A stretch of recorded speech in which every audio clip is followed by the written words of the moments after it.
नमो भगवते केशवचन्द्राय।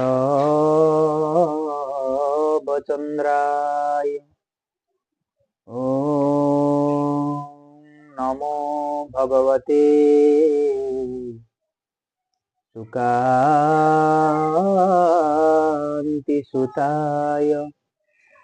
ॐ नमो भगवते यदुनन्दनाय।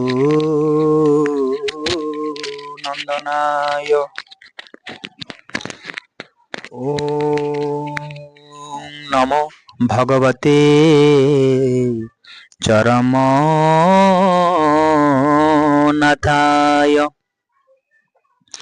विश्वभातृत्व दिव्यात्मा परिषद अच्युत गुप्त ब्रह्म संघ क्षितिज्योति आश्रम स्वर्णक्षेत्र महांगा कटक रे आमे आसी पहुंचीचु।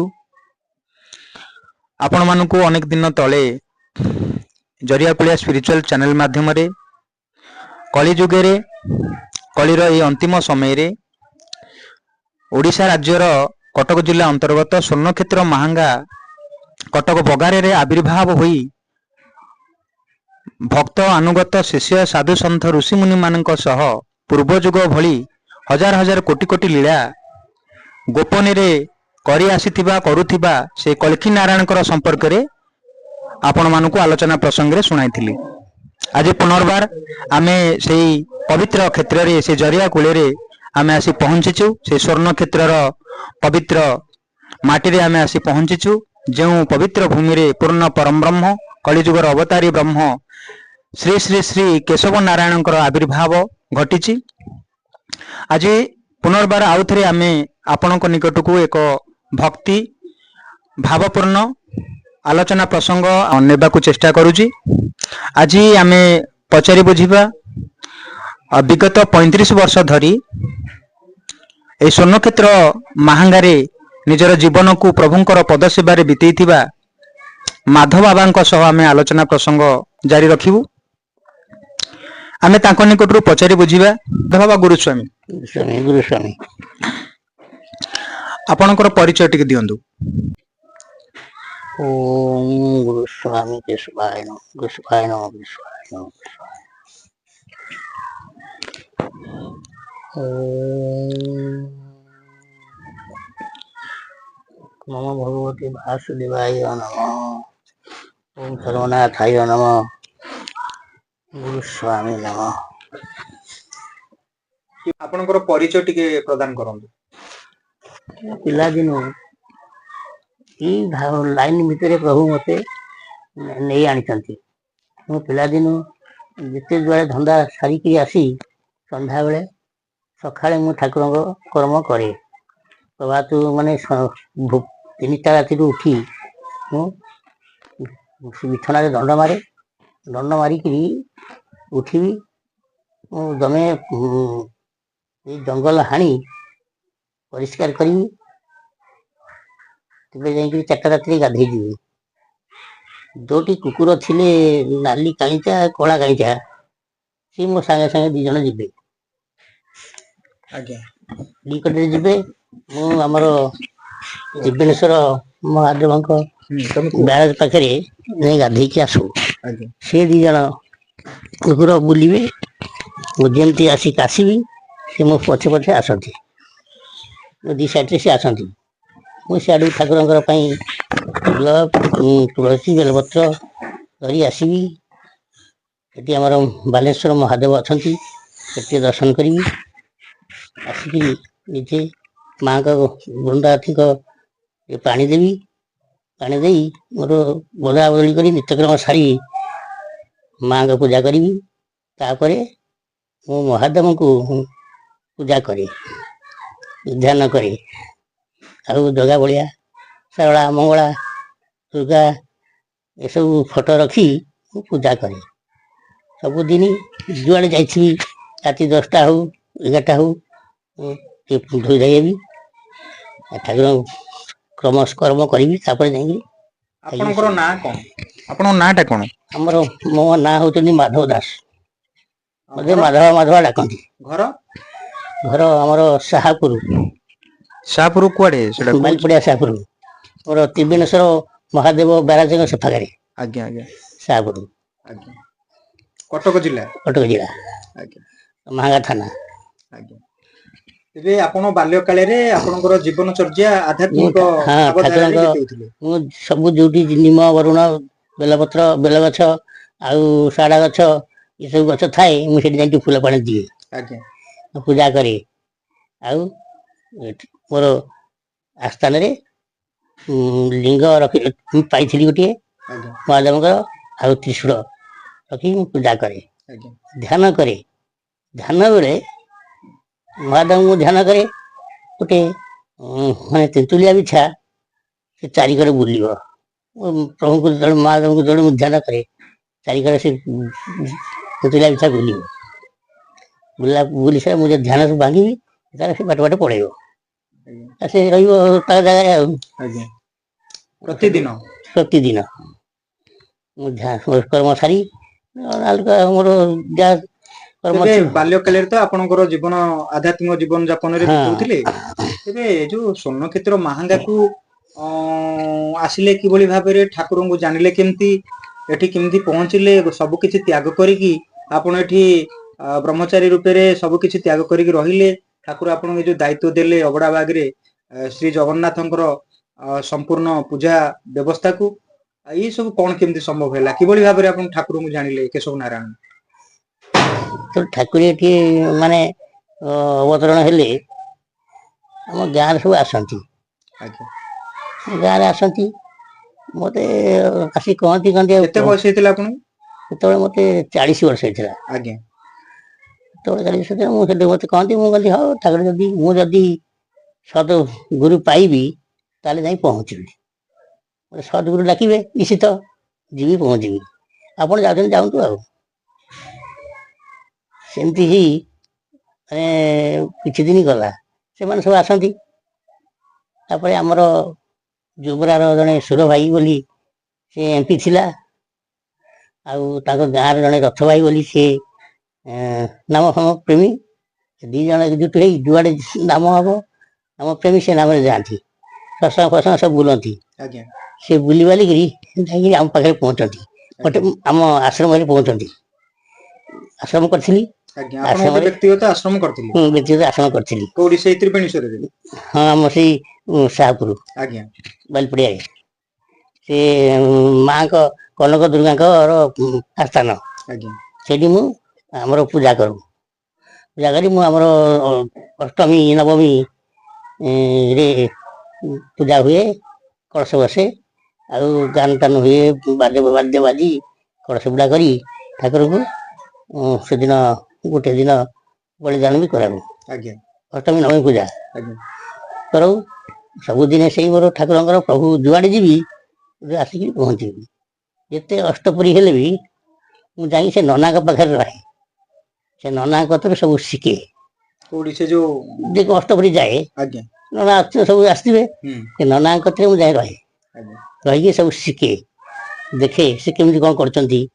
ତାଙ୍କ ପାନ ଭଙ୍ଗା ସବୁ ପ୍ରସାଦ, ଆଉ ଆସ୍ଥାନ କେମିତି ସଜାଡୁଛନ୍ତି, କଳସ କେମିତି ବସାଉଛନ୍ତି, ଆଳତି କେମିତି ସଜାଡୁଛନ୍ତି, ଧୂପ ଦୀପ କେମିତି ସଜାଡୁଛନ୍ତି, ଆଳତି କେମିତି କରୁଛନ୍ତି, ସବୁ ଲକ୍ଷ୍ୟ ରଖେ। ଆଜ୍ଞା ମୋର ଭାବଟା ଥାଏ ଠାକୁରଙ୍କ ପାଖରେ ପୂଜା କରିବି ବୋଲି।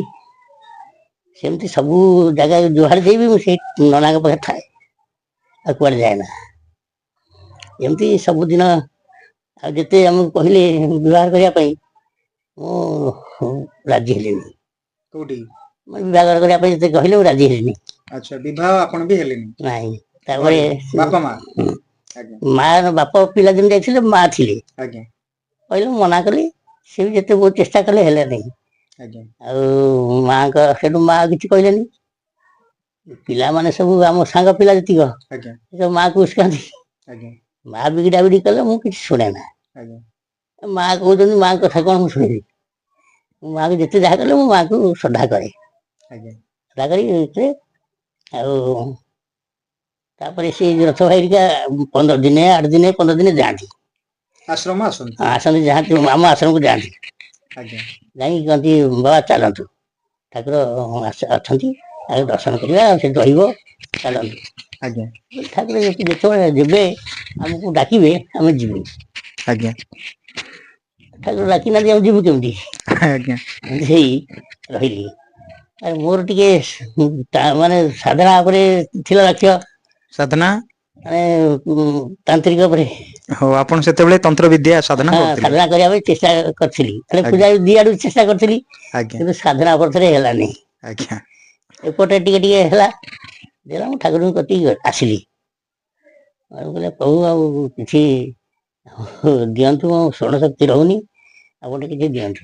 ଆଜ୍ଞା 3 ଥର ଲେଖା ଦେଲେ, ସେ ଦେଲେ ବାନ୍ଧିବା ପାଇଁ 2-3 ଦିନ ବନ୍ଧା ହେଇଥିବ ନଥିବ, ଆଉ ଆସ ସେ ଗଲା ପୁଣି ପୁଣି ଆସିବି। ଏମିତି 3 ଥର ଦେଲା ପରେ ମତେ କହିଲେ ଆଉ କଣ କରିବା, ଦୋଳକୁ ନେଇକି ଆସ। ଆଜ୍ଞା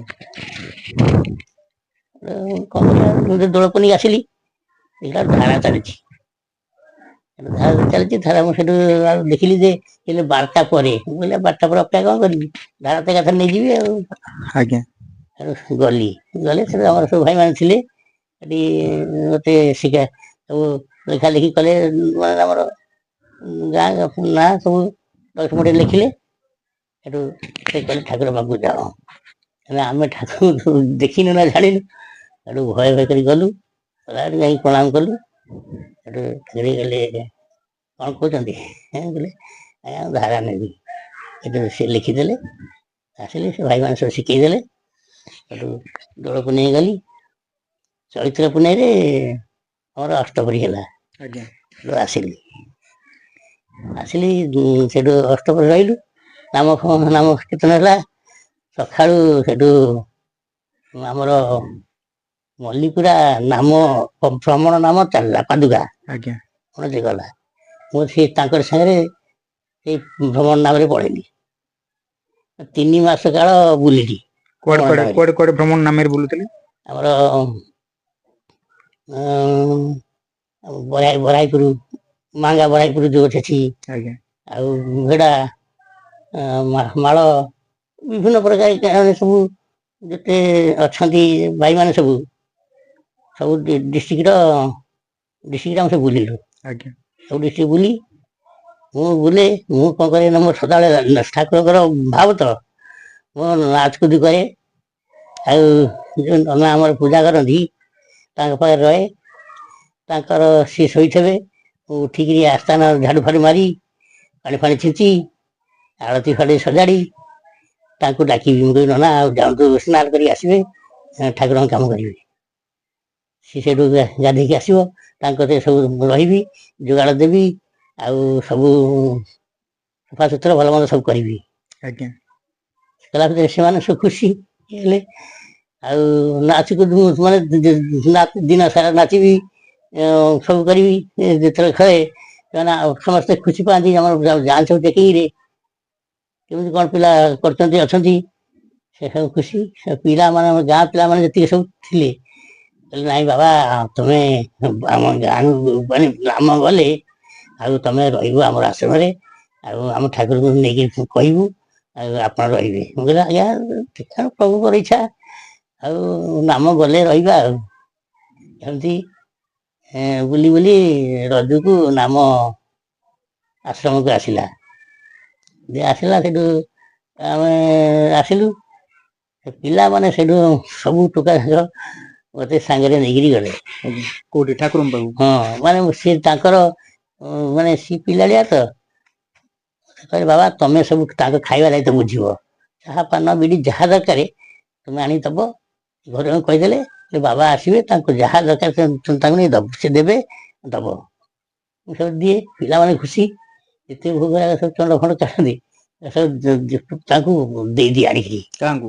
ପିଲାଙ୍କୁ, ଆମର ଆଚ୍ଛା ଯୋଉ ନାମ ପିଲାଙ୍କୁ, ହୁଁ ତାମାନେ ଖୁସି। ଆଉ ଯେତେ ଯିଏ ଶୋଇଥିବେ ସବୁ ବୁଲିକିରି ଉଠେଇକି ଡାକିବି ନାମ କରିବା ପାଇଁ। ସିରିଏଲ ଆଜ୍ଞା ଅନୁସାରେ ଉଠେଇ ଡାକିବି। ସେମାନେ ସବୁ ସିରିଏଲ ଅନୁସାରେ ଡାକିକିରି ସେ ନାମ କରେଇବି। ଏ ସବୁ ଦେଖିକିରି ଖୁସି ହେଲେ। ଆଉ ରଜକୁ ଆସିଲେ ନାମ, ରଜକୁ ନାମ ଆସିଲା ପରେ ଆମେ ସେଠୁ ସେ ପିଲା ନେଇକିରି ଗଲେ। ଠାକୁରେ ବସିଛନ୍ତି ଘରେ, ସେଠୁ ମତେ ପେଲିଦେଲେ। ଯାଇ ପ୍ରଣାମ କଲି। ଆଉ କଣ କହୁଛନ୍ତି? କହିଲେ ଆଜ୍ଞା ହଁ ରହିବି। ନା କେତେ ଆସିଲେଣି କେତେ ଗଲେଣି ଆଉ ତମେ ରହିବ? ମୁଁ କହିଲି ଆଜ୍ଞା ପରୀକ୍ଷା କରନ୍ତୁ। ଆଜ୍ଞା କହିଲେ ରହିବ? ମୁଁ କହିଲି ଆଜ୍ଞା ପରୀକ୍ଷା କରନ୍ତୁ ମୁଁ ରହିବି। ସେଠୁ ପ୍ରଭୁ ଆସିଲେ, ଆସିକିରି ସେଠୁ କହିଲେ ଆଉ ତମ ଘରକୁ ଯିବ? କହିଲା ଘରକୁ କାହିଁ ଯିବି? ନା ଆଉ ମା ଅଛି, ମାକୁ ଦେଖା କରିକି ଆସିବ। ମତେ ସେ ସମୟରେ 30 ଟଙ୍କା ଦେଇଥିଲେ। ଠାକୁରେ ହଁ କହିଲେ ମାକୁ ନେଇକି ମା ପାଇଁ କଣ ନେଇକି ଯିବ, ଆଉ ରଜ ପରେ ଆସିବ। ନେଇକିରି ଗଲି। ତାପରେ ରଜ ପରେ ଆସିଲି, ଇଆଡେ ରହିଲି। ମୁଁ ସେଠି ନାମ କରେ, ପୂଜା ବି କରେ, ଉଭୟ କରେ। ତାପରେ ସେଠୁ ପୂଜା ଲାଇନ ଭିତରେ ଯେତେବେଳେ ଗଲି, ପୂଜାକୁ କେହି ନଥିଲେ। ଆଜ୍ଞା ସେଠୁ ମତେ ମନ୍ଦିରରେ ପୂଜା କରିବାକୁ ଦେଲେ। ମୁଁ ସେଠୁ ସବୁ ପୂଜା ମୁଁ ଜାଣିଛି। ତାପରେ ତାଙ୍କଠୁ ବୁଝିଲି ଯେ ଏଠି କେମିତି ସିଷ୍ଟମ କଣ, ତାପରେ ବୁଝିକିରି ପୂଜା କଲି। ମାନେ ମୁଁ କାହାକୁ ଖୋଜେ ନା, ନିଜେ ଯାହା ଯେତିକି କରିବା କଥା ନିଜେ କରିଦିଏ। ମୁଁ କାହାକୁ ପଚରା ପଚରି ନାହିଁ, ଖୋଜେ ନା। ଏକୁଟିଆ ରାତି 3টাରେ ଉଠିବି, ଫୁଲ ତୋଳିବି, ରଖିବି, ସ୍ନାନ କରିବି। ପୁଣି 4ଟା ରାତିରେ ଠାକୁରଙ୍କର ସ୍ନାନ, ସେତେବେଳେ ପାଦୁଆ ସ୍ନାନ ହେବ, ଠାକୁରଙ୍କ ସ୍ନାନ ହବ। ସବୁ ସାରି 5ଟାରେ ପ୍ରାର୍ଥନାକୁ ଯିବୁ। ଆଜ୍ଞା ପ୍ରାର୍ଥନା ସାରିବୁ। ରାତିରେ ଆମର ଆନନ୍ଦ ବଜାରକୁ ଯିବୁ, ସେଠି ଖାଦ୍ୟ ସଂଗ୍ରହ କରିବୁ। ଫିଲ୍ଟରରେ ଗରମ ପାଣି ଆଣି ଫିଲ୍ଟରରେ ରଖିବୁ। ଭୋରୁ ମାନେ 5ଟା ଗଲେ ମନ୍ଦିରକୁ, ସେଠି ପାଦୁଆ ସ୍ନାନ ପୂଜା ହବ। ତାପରେ ପ୍ରାର୍ଥନା ହବ, ପ୍ରାର୍ଥନା ପରେ ବ୍ୟାୟାମ ଫ୍ୟାୟାମ ହବ। ବ୍ୟାୟାମ ପରେ 7ଟାରେ ଆସିବୁ। ଆସିକିରି ଚନ୍ଦନ ଫନ୍ଦନ, ଫୁଲ ଚନ୍ଦନ, ଧୂପ ଦୀପ ଆଉ ପାଣି 2 ବୋତଲ ଫିଲ୍ଟରରୁ ଛାଣି ଠାକୁରଙ୍କ ପାଇଁ ନେଇକି ଯିବି। ଆଜ୍ଞା ଠାକୁର ଯେମିତି ଗାଧୋଇକି ଆସିବେ, ସେମିତି ତାଙ୍କୁ ପୂଜା ଦେଇ ଆସିବି। ଆସି ସ୍ଥୂଳରେ ହଁ ସ୍ଥୂଳରେ ପୁଣି ଆସି, ଆପଣ ଏଇ ଯୋଉ ଯିବା ଆସିବା କରୁଥିଲେ ଅବଢା ବାଗୁକୁ, ସେଠୁ ନା ନା ନା ଆସୁଥିଲେ? ନା ସେଠି ଥିଲି ଯେତେବେଳେ। ସେଠି ସେତେବେଳେ ଆପଣ ହଁ ରହିଥିଲେ, ରହୁଥିଲି, ଡାଇରେକ୍ଟ ସ୍ଥୂଳ ପୂଜା ଦଉଥିଲେ? ଦଉଥିଲି। କେତେ ବର୍ଷ ଦେଲେ ଠାକୁରଙ୍କ ସ୍ଥୂଳ ପ୍ରାୟ ପୂଜା? 7-8 ବର୍ଷ ଖଣ୍ଡେ ଦେଇଛି। ଆଜ୍ଞା ଦେଲା ପରେ ଏଠୁ ଏଠିକି ଆସିଲି। ଠାକୁର ଏଠି ଆଉ ଅବଢା କେହି ବାବୁ ଠାକୁରେ ପଠେଇଲେ? ଏଠି ଦେଖିଲେ ଯେ ଠାକୁର କିଛି ଜାଣିଲେ ଯେ ଏକୁଟିଆ ଏଠି ସମ୍ଭାଳି ଦଉଛି। ଆଜ୍ଞା ଆଉ ସେଠି ଗଲେ ଇଏ ସମ୍ଭାଳିବ, ଆଉ କେହି ପାରିବେନି। ଆଜ୍ଞା ଯେତେ ଆଇଲେ ସବୁ କୁଆଡେ ମାନେ କୋଲପ ଦେଇକିରି ବୁଲିଲେ। ଆଜ୍ଞା ଠାକୁର ଡାଇରେକ୍ଟ ପଠେଇଲେ। ବାବୁନା ଥିଲା, ବାବୁନା କହିଲେ ତାଙ୍କୁ କହିବ ଏଠିକି ଆସି ଖାଇବ। ଆଉ ତୁମେ ତାଙ୍କ ଡ୍ରେସ ପତ୍ର ବାକ୍ସ ଫାକ୍ସ ନେଇଯାଅ, ନେଇକି ରଖିବ ସେଠି। ତାଙ୍କ ପାଇଁ ଖାଇବାକୁ ନେଇଯିବ। ଗୋଟେ ଅବଢା ବାବୁ? ଅବଢା, ହଁ ଏଠିକି ମାନେ ଆଶ୍ରମରୁ ଅବଢା ଆଗ। ଅବଢା ବାବୁ ଆପଣଙ୍କୁ କାହିଁକି ପଠେଇଲେ? ମନ୍ଦିର ପୂଜା ପାଇଁ। କୋଉ ମନ୍ଦିର? ଜଗନ୍ନାଥ ମନ୍ଦିର। ଏଠି ଜଗନ୍ନାଥ ମନ୍ଦିର ଅବଢା ପାଖରେ ହଁ ଅଛନ୍ତି? ଏଠି ପୂଜା ଆଉ କେହି ସମ୍ଭାଳି ପାରିଲେନି। ଆଜ୍ଞା ଛାଡିକି ବୁଲିଲେ, କୋଲପ ପଡିଲା। ସେଠୁ ଠାକୁର ପଠେଇଲେ।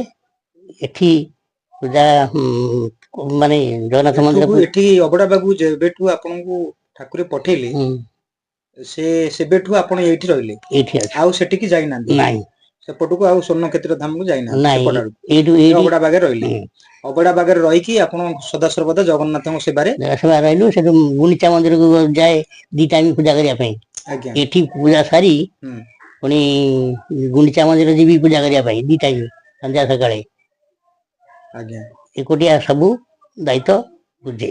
ଆଜ୍ଞା ଆଚ୍ଛା, ଆଉ କେବେ ଆପଣଙ୍କ ଭିତରେ ଏଠି ଜଗନ୍ନାଥଙ୍କର ସେବା ଭିତରେ ମାଧବ ବାବା, ଏଠି ତ ଆପଣ ଠାକୁରେ ସ୍ୱର୍ଣ୍ଣକ୍ଷେତ୍ର ଧାମରୁ ଏପଟକୁ ପଠେଇଲେ ଅବଢା ବାବୁ।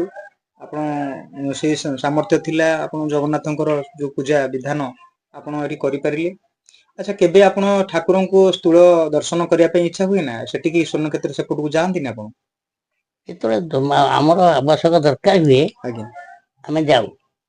ଆଜ୍ଞା କିନ୍ତୁ ଗଲେ ଭାଇମାନେ ଗେଟରେ ଥିବେ, ଛାଡିଦେବେ। ସେ ଜାଣିବେ ଯେ ଇଏ କେବେ ଆସେନା, ଆଜ୍ଞା କିନ୍ତୁ କଣ କାର୍ଯ୍ୟରେ ଆସିଛନ୍ତି, ସେ ଛାଡି ଦିଅନ୍ତି। ଯାଇ ଠାକୁରଙ୍କୁ ଆଣ୍ଠେଇକି ରହିଲେ, ଠାକୁର ପଚାରନ୍ତି ଆଉ କଣ କହିବ କି? ମୁଁ କହିଲି ଆଜ୍ଞା ଏଇ ଜିନିଷ ଦରକାର। ସେଠୁ ଥାଏ ଦିଅନ୍ତି ନଚେତ ସେ ମଗେଇ ଦିଅନ୍ତି। ଆଜ୍ଞା। କିନ୍ତୁ ମାନେ କାର୍ଯ୍ୟ ନଥିଲେ ମୁଁ ଯାଏ ନା।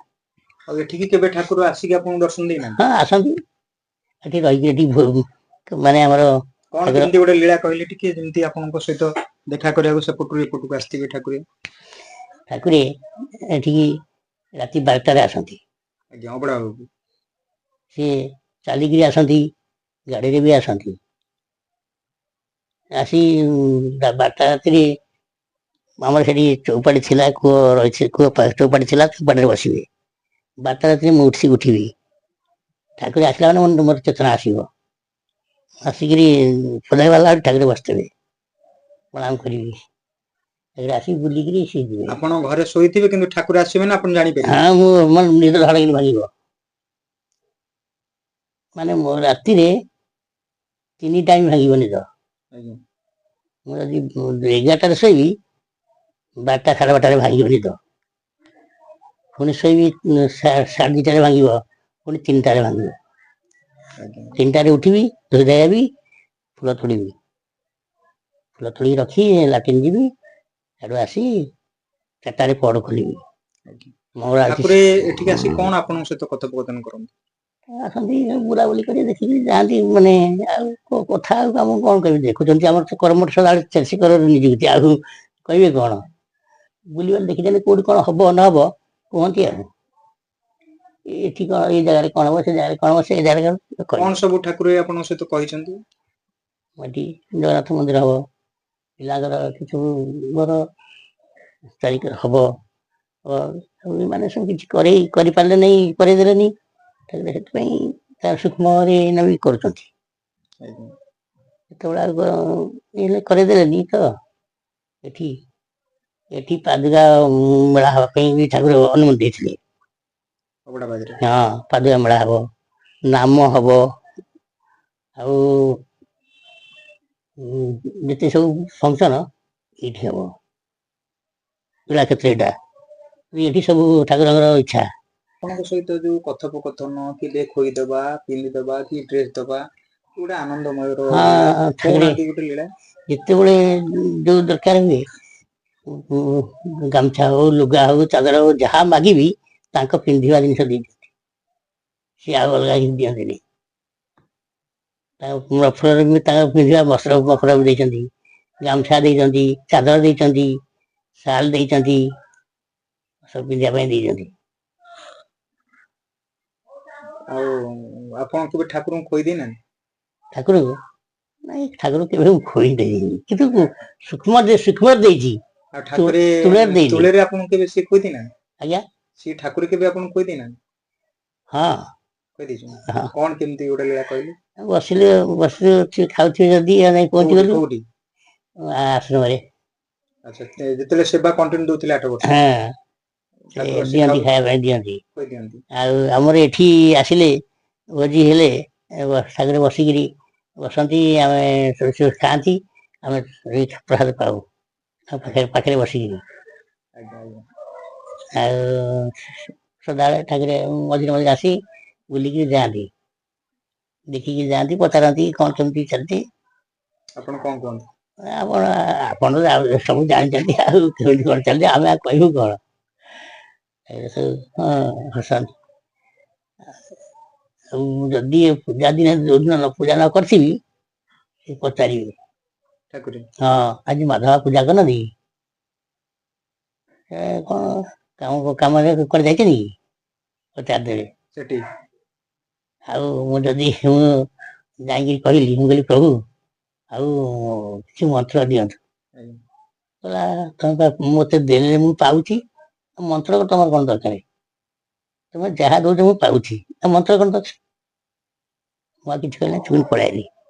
ସବୁ ପାଖରେ ବସିଥିଲେ, ସାର୍ ହେରିକା ବସିଥିଲେ, ସେ ସବୁ ଦେଖି ଆଶ୍ଚର୍ଯ୍ୟ ହେଇଗଲେ। କଣ ଠାକୁରେ କହିଲେ, ମନ୍ତ୍ର ମାଗିଲାଠୁ ସେ କହିଲେ, ଯାହା ଦଉଛ ଆମେ ପାଉଛୁ, ଆଉ ମନ୍ତ୍ର କଣ ତମ ଦରକାର? ସେ ମନ୍ତ୍ର ଦେଲେନି।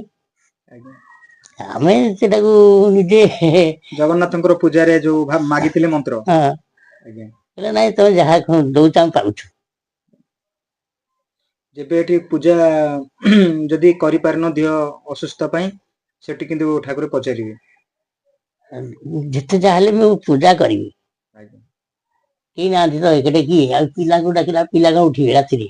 ଆଜ୍ଞା ପିଲା ଛୋଟ ଛୋଟ ପିଲା ତାଙ୍କୁ ଯେତିକି ବତେଇ ବସିକି ବତେଇଲେ ସବୁଦିନେ କଣ ଉଠିବେ? ଆଚ୍ଛା ଖାଦ୍ୟ ଠାକୁର ସେପଟୁ ପିଲା ସାହାଯ୍ୟ କରନ୍ତି, ବହୁତ ସାହାଯ୍ୟ କରନ୍ତି, ଆଜ୍ଞା ପୂଜା କରନ୍ତି କିନ୍ତୁ ସବୁ ସମୟରେ କରନ୍ତିନି। ଖାଦ୍ୟ ଆପଣଙ୍କୁ ସେପଟରୁ ଏପଟକୁ ପଠାନ୍ତି ଠାକୁର? ହଁ ଠାକୁର କାହା ହାତରେ ପଠାନ୍ତି? ଭାଇ ଆଣନ୍ତି। ତାପରେ ଯେତେବେଳେ ଖାଦ୍ୟ ଏଠୁ ଆମେ ଆଣିବାକୁ ଅସୁବିଧା ହେଲା, ଯାଇ ଠାକୁରଙ୍କୁ କହିଲି ମୁଁ କହିଲି ପ୍ରଭୁ ଆଉ ଖାଦ୍ୟ ଆମର ସେଇଠି ତିଆରି କରିବୁ, ଆପଣ ବ୍ୟବସ୍ଥା କରନ୍ତୁ। ଅନ୍ୟମାନେ ସବୁ ତାଙ୍କର ଆଶ୍ରମବାସୀ ମନା କଲେ। ସେ ଆପଣ ଦେଲେ ଦେବେ ନଦେଲେ ନାହିଁ, କିନ୍ତୁ ଆସିବୁ ଆମେ ଖାଇବା ପାଇଁ। ଏଠାକରେ ତାଙ୍କୁ କହିଲେ, କହିଲେ ନାଇଁ ନାଇଁ ତାଙ୍କୁ ଦିଅ। ସେଠି ଖାଦ୍ୟ ବ୍ୟବସ୍ଥା କର, ଶିଶି ତାଙ୍କର ଏଠି ରୋଷେଇ କରି ଖାଇବେ, ଆଉ ଏଠିକି ସେ ଆସିପାରିବେନି। ପୂଜା କରିବେ ନା ଏଠିକି ଆସିବେ ଖାଇବା ପାଇଁ। ଏଠାକରେ ଏଠି ରୋଷେଇ ବ୍ୟବସ୍ଥା କଲୁ। ଆମକୁ ସବୁ ମାନେ ସଉଦା ଦେଲେ ଦୋକାନରୁ, ଆମେ ଏଇଠି ରୋଷେଇ କରି ଖାଉ। ଆଉ ଆଉ କେବେ ଠାକୁରେ ଯୋଉ ସବୁ ବାହାରେ ଯଜ୍ଞ ହେଇଛି, ବଡ ବଡ ଯଜ୍ଞ, ସେ ସବୁ ଯଜ୍ଞ ମାନଙ୍କୁ କେବେ ଠାକୁରେ ଆପଣଙ୍କୁ ଡାକି ନାହାନ୍ତି? କେବେ କହିନାହାନ୍ତି କି ମାଧବ ସାହେବ ଆମର ଏଇ କେଳାପଡିଆ ଯଜ୍ଞକୁ ଯାଇଥିଲି। ଠାକୁର ଡାକିଥିଲେ? ହଁ ସେଇଠୁ ଯାଇଥିଲେ। ଆଉ ତ ସମୟ ଠାକୁର କଣ କେମିତି ଡାକିଲେ ଟିକେ କହିଲେ? ତାପରେ କହିଲେ ଯଜ୍ଞ ହଉଛି, ଯଜ୍ଞରେ ଯିବେ। କଣ ଖବର ଦେଲେ ନା ଆପଣଙ୍କୁ ଏଇଠି ଆସି ନାଇଁ କହିଲେ? ଆପଣ ଠାକୁର ଯଦି ଗଲେ କହିଦେଇ କହିଲେ ମାଧବଙ୍କୁ ନେଇଯିବେ ଏଠି। ଆମେ ଯାଇଥିଲୁ ଆଉ ତ ଆମକୁ ସମୟ କାହିଁ ଯିବାକୁ ଯଜ୍ଞକୁ। ଆଜ୍ଞା ଏ ଯଜ୍ଞକୁ ଛାଡିକି ସେ ଯଜ୍ଞକୁ ଯିବୁ। ମାନେ ମୁଳ ଜିନିଷ ସବୁ ଛାଡିକି ଧାଡୁକୁ ଯିବୁ କି? ଆମର ଆଉ କୁଆଡେ କେବେ ଯିବାର ନାହିଁ। ଠାକୁରେ ଏଠିକି ଆସିକି ପାଖରେ ବସିନାହାନ୍ତି ଘଣ୍ଟା ଘଣ୍ଟା ଧରି? ହଁ ବସିଛନ୍ତି। ଆମେ ଦିନ ବସେ ଠାକୁରଙ୍କ ପାଖରେ ରହେ। ଯଦି ମୁଁ 9ଟାରେ ଯିବି 3ଟାରେ ଆସିବି ଠାକୁରଙ୍କ ପାଖରେ ବସେ। କିନ୍ତୁ ମୁଁ କିଛି ପଚାରି ପାରେ ନା। ଆଚ୍ଛା ଆମେ କଣ ଆମେ ଭାବୁ କଣ ଠାକୁର ତ ଅଛନ୍ତି, ଆଉ ଏଟା କଣ ସେ ତାଙ୍କ ସେ କଣ ଆଉ ଗଲେଣି? ଆମେ ବୁଝିବା ପଚାରିବା ଏମିତିରେ ରହିଗଲୁ। ଆଉ କିଛି ବୁଝିପାରିଲୁନୁ, ତାଙ୍କଠୁ କିଛି ପଚାରି ପାରିଲୁନୁ ଆଉ। ଯାହା ସମ୍ପୂର୍ଣ୍ଣ ସେବା ଦେଇଛନ୍ତି। ସମ୍ପୂର୍ଣ୍ଣ ସେବା କିଛି ରୂପ ଦର୍ଶନ କରିବା ସୂକ୍ଷ୍ମ ରୂପ ହଁ ତାଙ୍କର। ସ୍ୱପ୍ନରେ ସବୁ ନାଇଁ ନାଇଁ କେବେ ଠାକୁରଙ୍କ ପାଖକୁ ଯାଇଥିବେ, ଆଉ ଠାକୁରଙ୍କର ଦର୍ଶନ କରୁ କରୁ କିଛି ଅଲୌକିକ ଲୀଳା ଦେଖୁଥିବେ, କି ଦର୍ଶନ କରୁଥିବେ ରୂପ, ସେମିତି କିଛି ହେଇଛି? ସେ ମାନେ ଧଣ୍ଡା ଦେବେ, ମାନେ ତାଙ୍କ ଦେଖାଯିବ ସବୁ। କହୁନାହାନ୍ତି। ତାଙ୍କର ପ୍ରତିମୂର୍ତ୍ତି ଦେଖାଯିବ। ଧଣ୍ଡାରେ? ଧଣ୍ଡା ହାତରେ ଆପଣଙ୍କୁ ଦେବେ, ସେ ଧଣ୍ଡାରେ ଦେଖାଯିବ। ଦେଖାଯିବ। କଣ ଦେଖାଯାଆନ୍ତି? ସବୁ ମାନେ ପ୍ରତିମୂର୍ତ୍ତି ଶଙ୍ଖ ଚୂଡ ଗଦା ପଦ୍ମ ଦେଖାଯାଏ। ହାତରେ ଏ ଯୋଉ ଧଣ୍ଡାରେ? ଦଣ୍ଡାରେ ଆଚ୍ଛା ଆଚ୍ଛା। ଆଉ ଯେତେବେଳେ ମୁଁ ଯାହା ଚାହେଁ ସେଇଟା ମିଳେ। ଠାକୁରଙ୍କୁ ଜଣେଇବି ପ୍ରଭୁ ଏ ଜିନିଷ ନାହିଁ, ସେ ଜିନିଷ ନାହିଁ, କି ଏଇଠି ଥାଇ ଜଣେଇବି ମିଳିବ। ମନ କଥା ଆପଣଙ୍କର ସେ ଜାଣିପାରୁଥିଲେ। ହଁ ପ୍ରଭୁ ସେଟା ଯାହାବି ଆବଶ୍ୟକତା ଠାକୁରେ ଯୋଗେଇ ପୂରଣ ଦଉଥିଲେ। କରନ୍ତି। ଆଉ ଯିବା ପୂର୍ବରୁ ଠାକୁର ସ୍ଥୂଳ ଶରୀର ଯୋଉ ସ୍ଥୂଳରୁ ପରିବର୍ତ୍ତନ ପ୍ରତ୍ୟାବର୍ତ୍ତନ ଯୋଉ ହେଲେ, ତା ପୂର୍ବରୁ ଆପଣଙ୍କୁ କେମିତି ସଂକେତ ମିଳିଥିଲା କି? ଠାକୁରେ କିଛି ଦେଇଥିଲେ କି? ମୁଁ ଏଠି ଆସିକି କିଛି କଣ କହିଥିଲେ କି ଆପଣଙ୍କୁ? ଠାକୁର ଆସିଥିଲେ, ଠାକୁରଙ୍କୁ କହିଲି ମୁଁ କହିଲି ପ୍ରଭୁ ଆଉ ଟିକେ ଚାଲୁନାହାନ୍ତି ଉପରକୁ। ନା ମୁଁ ଆସିବି, ଆଉ ତମେ ଡାକୁଛ କାହିଁକି? ପଛେ ଆସିବି। ମାନେ ସେତେବେଳେ ଦେହ ତ୍ୟାଗ କରିବେ, ଏଠି ମାନେ ସୁଖମୟରେ ରହିବେ। ଓହୋ। ସେ ସୁଖରେ ନାହାନ୍ତି କି? ଆଚ୍ଛା ଆଚ୍ଛା। ଆମେ ତ ମାନେ ଇଏ ଜାଗାର ମାହାତ୍ମ କେମିତି ଚାଲିଛି? ହୁଁ ହୁଁ ହୁଁ। ଆଉ ଆମେ ଚଳୁଛୁ କେମିତି? ଆମେ ଅଫିସ ମୁଁ ଟଙ୍କା ମାଗିବାକୁ ଯାଏନା। ଆଚ୍ଛା ଆଚ୍ଛା। ସବୁ ଠାକୁରେ ଏଇଠି ଚଳୁଛନ୍ତି। ସେ ଦଉଛନ୍ତି, ଯେ ସୂକ୍ଷ୍ମରେ ଅଛନ୍ତି। ଅଫିସ କିଛି ବହନ କରେ ନା? ଖାଲି ପୂଜା ଜିନିଷ ଦେବେ, ଆଉ କିଛି ନାହିଁ। ସବୁ ଠାକୁରଙ୍କର ଏଇଠି ଯାହା ଦରକାର ଆମ ଖର୍ଚ୍ଚ ବର୍ଚ୍ଚ, ଅନ୍ୟାନ୍ୟ ଖର୍ଚ୍ଚ ବର୍ଚ୍ଚ, ଠାକୁରଙ୍କର ଯାହା ଦରକାର ଆମେ ସବୁ ଏଠି ଏ ଠାକୁରଙ୍କ ମାଧ୍ୟମରେ ଆଚ୍ଛା ଖର୍ଚ୍ଚ ଆଚ୍ଛା। ହଉଛି। ଆଉ ତାହେଲେ ଠାକୁର ହିଁ ଆପଣଙ୍କୁ ଅବଢା ବାଗରେ ଜଗନ୍ନାଥଙ୍କର ଏଠି ପୂଜକ ଭାବରେ ଦାୟିତ୍ୱ ପ୍ରଦାନ କରିଛନ୍ତି। ତାଙ୍କରି ଆଦେଶ ଅନୁଜ୍ଞା ଅନୁଶାସନ ନିର୍ଦ୍ଦେଶକୁ ପାଥେୟ କରି ତାଙ୍କରି ପଦାର ବିନ୍ଧରେ ମୁଁ ନିଜକୁ ଏପର୍ଯ୍ୟନ୍ତ ଠାକୁରଙ୍କ ସମର୍ପଣ କରି ତାଙ୍କରି ସେବାରେ ଲାଗି ରହିଛନ୍ତି। ଠାକୁରଙ୍କ ଅନୁମତି ନହେଲେ ମୁଁ କୁଆଡେ ଯାଏ ନା। ଆଜ୍ଞା ଯେକୌଣସି ପୂଜାରେ ପଠେଇବେ ଆଜ୍ଞା। ସେଠି ଲେଖିକି ନ ପଠେଇବେ ମୁଁ ଯିବିନି। କୋଉଠିକି ଏମିତି ଯାଇଛନ୍ତି କି ପୂଜା? ହଁ ମାନେ ମୁଁ ଆମର ସେତେବେଳେ ନାମ ପୂଜାରେ କେହି ନଥିଲେ। ଆଜ୍ଞା ସବୁ ନାମ ପୂଜାରେ ମୁଁ ଯାଏ। ଯେତେ ନାମ ପୂଜା ଆମର ଆ ଭିତରେ ହୁଏ କଟକ ଡିଷ୍ଟ୍ରିକ୍ଟରେ ସେ ପଠାନ୍ତି ମୁଁ ଯାଏ। ସେମିତି କେବେ କୌଣସି ଜାଗାକୁ କିଏ ଡାକିଛନ୍ତି ଆପଣ ମନା କରିଛନ୍ତି ନା ଠାକୁର ନ କହିଲେ? ହଁ ଆମର ସବୁ ଆସନ୍ତି ଯୋଉ ଭାଇ ମାନେ ଠାକୁର ନ କହିଲେ ମୁଁ ଯିବିନି। ଏ ଠାକୁରଙ୍କଠୁ ଲେଖା ଆଣିବେ ଦେବେ ମୁଁ ନେଇଯିବି। ଓହୋ ଠାକୁର କହିବେ ତାଙ୍କର ଗରମ ପାଣି ଦବ ତାଙ୍କ ଖାଇବା ବ୍ୟବସ୍ଥା ବୁଝିବ ଠାକୁର କହିଦେବେ ତାଙ୍କୁ। ଆଚ୍ଛା ଆପଣଙ୍କର ଯୋଉ ବୟସ ମାତ୍ରାଧିକ ହେଇଯିବାରୁ ଯୋଉ ଟିକେ ଦେହ ଖରାପ ରହୁଛି ସେ ସମ୍ପର୍କରେ ଆପଣ ଠାକୁରଙ୍କୁ କିଛି କହିନାହାନ୍ତି କି ପ୍ରଭୁ? ସେ ସବୁ ବ୍ୟବସ୍ଥା କରିଛନ୍ତି କିନ୍ତୁ ଆମର ପ୍ରାରବ୍ଧକର୍ମ ଅଛି। କଣ ଖୋଲି କହୁନାହାନ୍ତି ସେ ବାବଦରେ ଟିକେ? ଶୁଣନ୍ତୁ ଆମର ଯୋଉ ଆମେ ଯେତେ ଜୀବନ ନେଇ ଆସିଛେ କେତେବେଳେ କୋଉ ଯୁଗରେ କଣ କରିଛେ ଆଜ୍ଞା ସେ କର୍ମ ଫଳ ଟା କିଏ କାଟିବ? ଆଜ୍ଞା ସିଏ କାଟିବେ ନା ନାଇଁ? ଆଜ୍ଞା ସେ ଭୋଗଟା ଅଛି ସେ ଭୋଗଟା ଏଠି କାଟିବେ। ନା ଯୋଉ କାଟିବେ ଯେ ପ୍ରଭୁଙ୍କୁ କେବେ କହିନାହାନ୍ତି କି ପ୍ରଭୁ ହଁ ଦେହ ପ୍ରଭୁ ସବୁ ବ୍ୟବସ୍ଥା କରିଛନ୍ତି। କଣ କହିଲେ କହିଲେ ଟିକେ? ସେ ସବୁ ମାନେ କହିଲେ ସବୁ ବ୍ୟବସ୍ଥା ଔଷଧ ପତ୍ର ଭଲ ମନ୍ଦ ଦାୟିତ୍ୱ ଦେଇଛନ୍ତି। ଠାକୁରଙ୍କୁ ଜଣେଇଲା ମାନେ ଠାକୁର ଅଧିକା କରିଦେବେ। ଧର ଆମକୁ ମୁଣ୍ଡ ବିନ୍ଧୁଛି କି ପେଟ ହଉଛି କି ହଉଛି ଠାକୁରଙ୍କୁ କହିବି ଠାକୁର ଅଧିକା କରିଦେବେ। କାଇଁ? କିନ୍ତୁ ବାହାରି ଯାଉ ବାହାରି ରୋଗ ଅଧିକା ବାହାରି କଟିଯାଉ। ଓହୋ ଆମେ ଜାଣିଲୁ ଯେ ଠାକୁର କାଟୁଛନ୍ତି ହେଲେ ଓ ଆମେ ସେଠି ଆଉ ଜଣେଇବୁ କାହିଁ ଯାଇକି? ଓହୋ ଆମର ଭୋଗଟା ଅଛି ଆମେ ଭୋଗିବୁ। ଆମେ ଆଉ ଠାକୁରଙ୍କୁ ଜଣେଇଲେ କଣ ହବ? ସେଟା ଆମର ଆମକୁ କ୍ଲିୟର କରି ଛାଡିବେ ନା।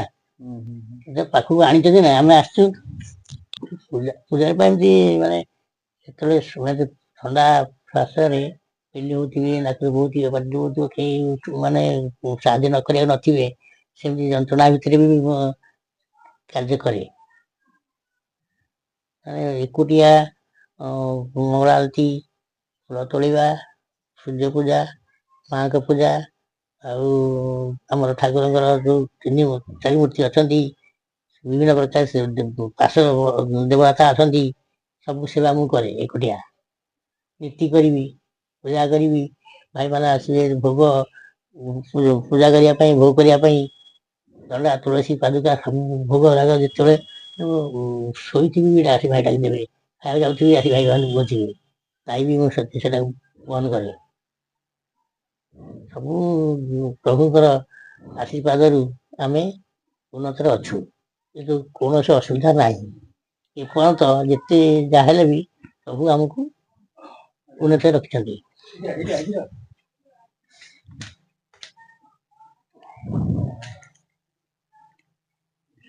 ଏଇ ସବୁ ପରମ ଠାକୁରଙ୍କର କାର୍ଯ୍ୟରେ ଆମେ ଲାଗିଛୁ ସଦାବେଳେ ବି ଆଜ୍ଞା ସେ ମନ୍ଦିରକୁ ନଗଲେ ମନ ଅଶାନ୍ତି।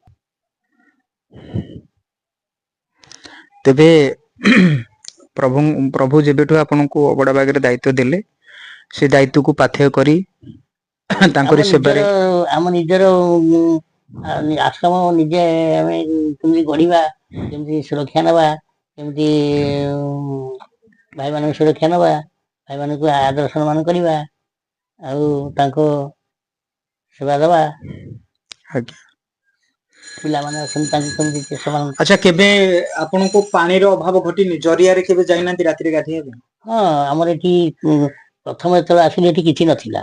ଆଜ୍ଞା ଟିବଲ ନଥିଲା କୂଅ ନଥିଲା ପାଣିର ଅସୁବିଧା ଆମର ସେଇ ପଛପଟେ ଯୋଉ ଦୋକାନଟି ଅଛି ଆଜ୍ଞା ସେଇଠି ଗୋଟେ କୂଅ ଥିଲା ଯେତେବେଳେ ସେଇ କୂଅରୁ ପାଣି ଆଣିକିରି ଗାଧେଇବୁ ଖାଇବୁ ପୂଜା କରିବୁ। ଆଉ ଆମେ କଣ କରୁ ନା ଏଇ ଯୋଉ ପାଟନାଳୀ ସେଠି ଅଛି ଆମର ସାଇ ମନ୍ଦିର କତିରେ ଆଜ୍ଞା ସେଇଠିକି ଗାଧେଇ ଯିବୁ ଝାଡା ଯିବୁ ଗାଧେଇବୁ ଆସିବୁ। ଯେତେ ଶୀତ ହେଲେ ବି ମଧ୍ୟ ସେଇ ଜରିଆ ହଁ ନଦୀରେ ଆପଣ ଗାଧେଇ ଆଉ ସୁବିଧା କୋଉଠି ନଥିଲା। ଠାକୁରଙ୍କ ଯେତିକି ସବୁ ଯାହା ଯେତେ ଯୋଉ ଯେତିକି ନିୟମ କାନୁନ ଗୁରୁସ୍ୱାମୀ ଭାଇ ଭଉଣୀଙ୍କର ଗୁରୁସ୍ୱାମୀ ନମସ୍କାର।